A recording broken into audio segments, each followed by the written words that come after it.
yàlla dogal ni suñu lëkkaloo plan nekkal lu yàgg ci biir loolu nag ñu tëral programme boo xamante ni vraiment dafa jëm ci xale yu tuut tànk yi ci 0 à 3 ans yoo xam ne dañu leen di gunge seen groupe de jeu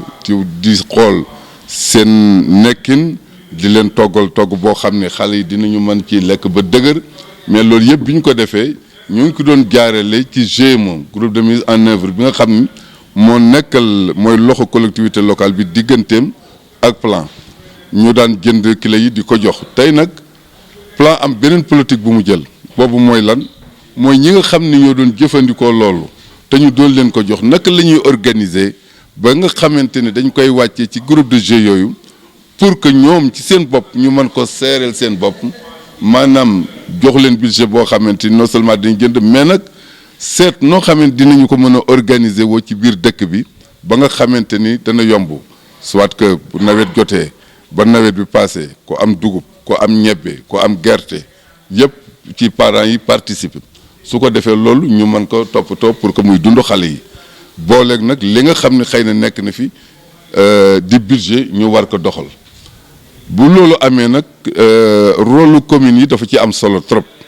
parce que rôle commune yi mooy gunge leen parce que dafa nekk beneen structure boo xam ne plan dafa ko tëral mais mu nekkaat entre collectivité locale bi encore ak population bi ñoom it ñu war a doxal loolu kon collectivité locale bi maanaam maire yi dañ ci am droit de regard boo xam ne il faut que ñu contrôler foog yooyu topp leen ci seen liggéey ba nga xamante ni dana tegu ci yoon. En termes de la convention de partenariat qui lie plan avec les collectivités locales de la zone d'intervention s'inscrit dans le cadre de la promotion du développement local à travers 4 programmes axés sur l'éducation de qualité, la santé et l'environnement, la protection des enfants et aussi la promotion du leadership économique et social des femmes et des jeunes. Ce sont les différents programmes qui structurent la convention de partenariat entre Plan et les communes de l'arrondissement de Rao. Nous travaillons avec les collectivités locales dans le cadre du développement intégré de la petite enfance, qui est un sous-secteur de notre programme éducation de qualité. Et à travers le projet de développement intégré de la petite enfance qui a pris fin et qui a connu aussi une deuxième phase intitulée le Bridge Project. C'est un projet de pérennisation des acquis de la première phase. Nous avions comme objectif majeur de mobiliser les ressources locales, donc à travers les budgets des collectivités locales, pour arriver à réaliser cette pérennisation. Et à travers des projets antérieurs, nous avions pu, notamment dans le programme Promotion du leadership économique des femmes, nous sommes parvenus à mettre en place avec ces communes des fédérations d'associations villageoises d'épargne et de crédit. Il se trouve qu'à travers ces associations, les femmes ont pu mettre en place des mécanismes de solidarité appelés des caisses de solidarité. Et elles puissent sur ces ressources pour appuyer le secteur de l'éducation.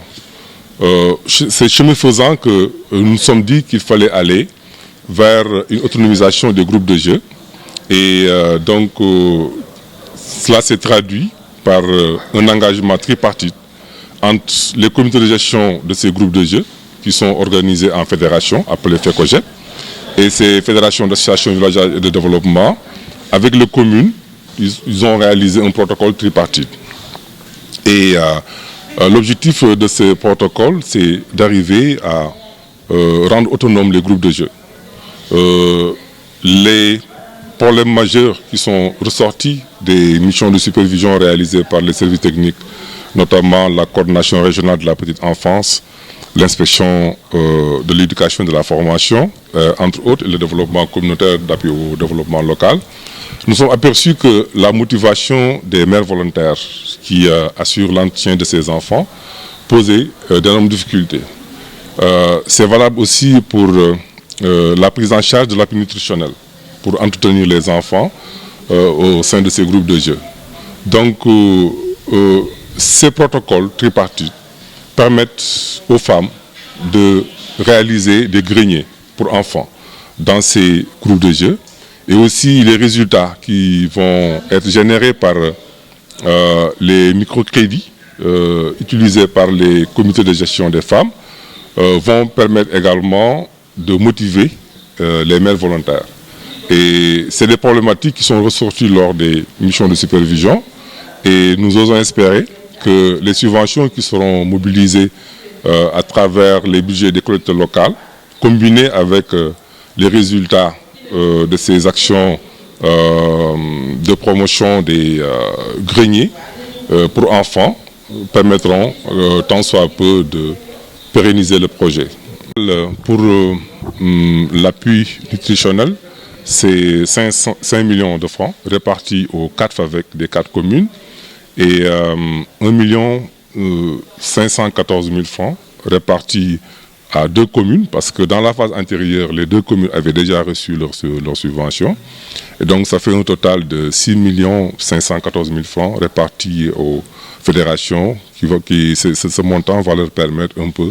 de développer des activités internes de promotion de l'appui nutritionnel à travers la réalisation des greniers. Le financement bi ñu fas yéene jot léegi njëriñ bi bu ñuy amal mooy daf ñuy jàppale ci liggéey bi nga xamante ne rek ci la ñu nekkoon démb ak berki démb plan teetinu ci ba ndëgëni ndax umpaliwu leen ni plan dafa installé ay avec muy association villageoise d'épargne et de crédit ci zone yëpp yi nga xamante ni plan mu nga fay yëngu. ci association yooyu tam ñu dimbali ñu jàngal ñu ci épargne ak crédit ak solidarité bu ngay xamante ni lépp luñ ci am dañ koy delloo ci suñu njaboot yi rawatina tout tànk yi nga xamante ni ku nekk ku wax plan xam nga ne xale yi ñoo ko tax di wax ñun tam loolu ñu ciy am dañ ko doon jàppale xale yi naka jekk te lii amul kon moom tey bu nga xamante ni dafa am projet bu ngay xamante ni dafay jeex mu ni lii muy jeex tey dafa fas yéene li mu dese daf koy jébbal tey ji FAVEC yi pour que FAVEC yi ñoo nga xamante ni ñooy ndeyu xale yi mën a continuer loolu plan doon def di leen jàppale ci wàllu nutrition ci groupe de jeu yi su ko joxee FAVEC yi danañ ci gën a mën a jàpp ndax démb berki dem ñu ngi ci doon jàpp te loolu amul lii su amee day dolleeku ci koom-koom bi ñu amoon rek ñu gën ko ful bu ngay xamante ni daañu taxawal ay sàq yu ngay xamante ni mooy nekk ci groupe de jeu yi di ci toggal xale yi togg yi ngay xamante ni moo baax ci seen wàllu wér-gu-yaram. ñun FAVEC lañu FAVEC bi dafa lëkkaloo ak FECOGEP bi ñoom ñooy saytu COGEP yi ngay xamante ni ñoo yor groupe de jeu yi ànd ak mère volontaire yi nga xam ne ñooy garder xale yi ñun FAVEC yi ñoo yore koppar yi ndax ñun ñooy multiplier xaalis bi nga xamante ni day bëri di ko leblante ci suñu biir intérêt bañ cay am wala bénéfice bañ cay am ñun dañ koy jël jébbal ko FECOGEP bi moo am ay groupe de jeu commune Gandon am na 25 groupe de jeu bu si nekk am na ay xale yu bëri macha allah dina mat 60 wala 100 sax ñu ngay xamante ni ay mère volontaire ñoo leen yore di leen saytu ci seen wàllu cet ci seen wàllu ubbi xel ak yooyu su ko defee ngoon su nekk ñu war leen di leen toggal ay ñam yu ngay xamante ni dana leen jàppale ci seen màggaay ak seen dëgëraay ñun bu ñu jëlee xaalis boobu denc ko ci suñu kees di ko leblante ci suñu biir njëriñ bu nga xamante ni daf ciy génn dañ koy jël jéppal ko FECOGEP bi jëlaat ko moom itam delloo ko COGEP yi nekk ci dëkk yi di saytu xale yi ñu ci mën di jàppale xale yi ak yaay yooyu ngay xamante ni dañoo bàyyi seen liggéey ñëw dëkkoo xale yi dañ leen ci jox lu ngay xamante ni daañu ko mën a yóbbu seen kër di ci jënd seen saabu di ci faj seeni soxla ñoom tam